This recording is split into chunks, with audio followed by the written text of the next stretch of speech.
అరటి పంట కుప్పలుగా పారపోస్తున్నారు. అప్పుడు ఏం చేయాలి రాష్ట్ర ప్రభుత్వం?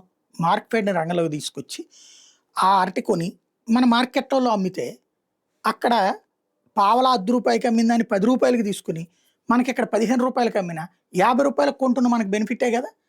అవసరమైతే రిలయన్స్‌లు, బొలయన్స్‌లు ఇట్లాంటియన్నీ ఉన్నాయి గదా! ఆ సూపర్ మార్కెట్‌లోళ్ళకి ప్రభుత్వం అమ్మొచ్చు కదా! రైతు బజార్‌లో పెట్టి అమ్మిచ్చచ్చు కదా! తక్కువ రేట్‌కి అమ్మితే జనం గూడా తీసుకుంటారు గదా! ఇటు వినియోగదారుడికి తక్కువ రేట్‌కొస్తాయి. అటు పక్కన వాళ్ళకి తక్కువ రేట్‌కొస్తాయి. చెయ్యం అట్లాంటిదేమి. పైగా బ్రోకర్‌లు చక్కగా తినేటందుకు అవకాశం కల్పిస్తాం. రైతు రోడ్డున పారేస్తాడు. ప్రభుత్వం పట్టించుకోదు.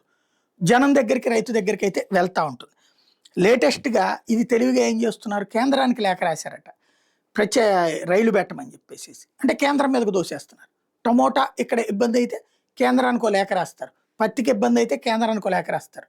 అంటే సమస్య వచ్చిందని పత్రికలు వాళ్ళ సొంత పత్రికల్లోనే నిలదీసినప్పుడల్లా బీజేపీకి లేఖ రాసేసి కేంద్ర ప్రభుత్వానికి లేఖ రాసి చేతులు దులుపుకుంటారు. ఇక్కడ న్యాయం జరిగింది, అన్యాయం జరిగిందంటే అన్యాయానికి కారణం మోడీ.